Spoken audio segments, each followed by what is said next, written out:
Iran പരമോന്നത നേതാവ് ആയത്തുള്ള അലി ഖമേനിയെ ലക്ഷ്യമിട്ടാൽ അത് ഇറാനുമായിട്ടുള്ള യുദ്ധപ്രഖ്യാപനമായി കണക്കാക്കുമെന്ന് ഇറാന്റെ മുന്നറിയിപ്പ്.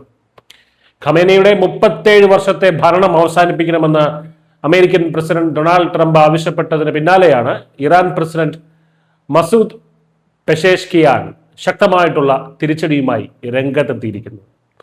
പശ്ചിമേഷ്യയിൽ വീണ്ടും യുദ്ധഭീതി ഉയർത്തുന്ന ഈ വാക്കുകൾ ഗൗരവകരമായിട്ട് തന്നെ എടുക്കേണ്ടതാണ്. കഴിഞ്ഞ ദിവസമാണ് അമേരിക്കൻ പ്രസിഡന്റ് ഡൊണാൾഡ് ട്രംപ് ഇറാനിലെ ഭരണ നേതൃത്വത്തിനെതിരെ രൂക്ഷ വിമർശനം ഉന്നയിച്ചത്.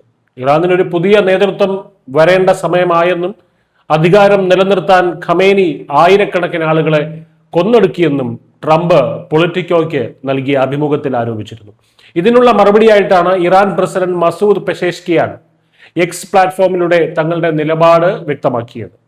നമ്മുടെ രാജ്യത്തെ മഹാനായ നേതാവിനെതിരായ എന്ത് നീക്കവും ഇറാനിയൻ രാഷ്ട്രീയവുമായിട്ടുള്ള ഒരു യുദ്ധത്തിന് തുല്യമാണ് എന്നാണ് പെഷേഷ്കിയാൻ കുറിച്ചത്. ഖമേനിയെ തൊട്ടാലുള്ള പ്രത്യാഘാതം വലുതായിരിക്കുമെന്നും അത് അമേരിക്കയുമായിട്ടുള്ള നേരിട്ടുള്ള ഏറ്റുമുട്ടലിലേക്ക് നയിക്കുമെന്നും ഇറാൻ വ്യക്തമാക്കുന്നു. ഒരു രാജ്യത്തെ ശരിയായി നയിക്കുന്നതിന് പകരം സ്വന്തം ജനതയെ കൊന്നൊടുക്കി അധികാരം നിലനിർത്താനാണ് ഖമേനി ശ്രമിക്കുന്നതെന്ന ട്രംപിന്റെ വാക്കുകൾ ഇറാനെ വല്ലാതെ പ്രകോപിപ്പിച്ചിട്ടുണ്ട്. ഈ വാക്പോരിന് പിന്നിൽ ഇറാനിൽ നടന്നു വരുന്ന ശക്തമായ സർക്കാർ വിരുദ്ധ പ്രക്ഷോഭങ്ങളാണെന്ന് നമുക്കറിയാം. 2 ആഴ്ചയിലേറെയായി ഇപ്പോൾ ഇറാനിലെ തെരുവുകൾ പ്രക്ഷോഭങ്ങളാൽ കലുഷിതമായി കിടക്കുകയാണ്. ജീവിത ചെലവ് ഉയരുന്നതിനും സാമ്പത്തിക പ്രതിസന്ധിയിലും പ്രതിഷേധിച്ച് ടെഹ്റാനിലെ വിപണികളിൽ തുടങ്ങിയ ചെറിയ പ്രകടനങ്ങൾ പിന്നീട് വലിയ കലാപമായി മാറുന്ന കാഴ്ചയാണ് നമ്മൾ കണ്ടത്. എന്നാൽ ഈ അശാന്തിക്ക് കാരണം അമേരിക്കയും ഇസ്രയേലുമാണെന്നാണ് 86-കാരനായ ഖമേനി ആരോപിക്കുന്നത്. ഇതിന്റെ പിന്നിൽ ഡീപ് സ്റ്റേറ്റ് ആണെന്നൊക്കെയാണ് പറയുന്നത്. പ്രക്ഷോഭങ്ങളുടെ മറവിൽ ഇസ്രയേലുമായി ബന്ധമുള്ളവർ വൻ നാശനഷ്ടങ്ങൾ വരുത്തുകയും ആയിരക്കണക്കിന് ആളുകളെ കൊല്ലുകയും ചെയ്തുവെന്ന് ഖമേനി പറയുന്നു. പ്രക്ഷോഭങ്ങളിൽ പങ്കെടുത്തതിന് ഡൊണാൾഡ് ട്രംപിനെ ഒരു കുറ്റവാളി എന്നാണ് ഖമേനി വിശേഷിപ്പിച്ചത്. പ്രക്ഷോഭങ്ങളെ പ്രോത്സാഹിപ്പിച്ചതിന് അമേരിക്കൻ പ്രസിഡന്റ് ഇറാനിലെ കലാപങ്ങളിൽ നേരിട്ട് ഇടപെടുകയാണെന്നും ഇറാൻ ഭരണകൂടം ആരോപിക്കുന്നുണ്ട്. ഇറാനിലെ നിലവിലെ സാഹചര്യം വിലയിരുത്തുമ്പോൾ പ്രക്ഷോഭങ്ങളെ അടിച്ചമർത്താൻ ഭരണകൂടം ഇന്റർനെറ്റ് വിച്ഛേദിച്ചിരുന്നു. എന്നാൽ ഇപ്പോൾ സ്ഥിതിഗതികളിൽ നേരിയ അയവ് വന്നിട്ടുണ്ടെന്നാണ് റിപ്പോർട്ടുകൾ വരുന്നത്.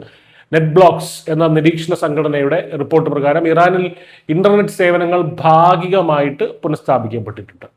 ഗൂഗിൾ ഉൾപ്പെടെയുള്ള സേവനങ്ങൾ തിരികെ വരുന്നു എന്നതാണ് പറയപ്പെടുന്നത്. പ്രതിഷേധങ്ങളുടെ തീവ്രത കുറയുന്നതിനെയാകാം ഇതൊക്കെ സൂചിപ്പിക്കുന്നത്.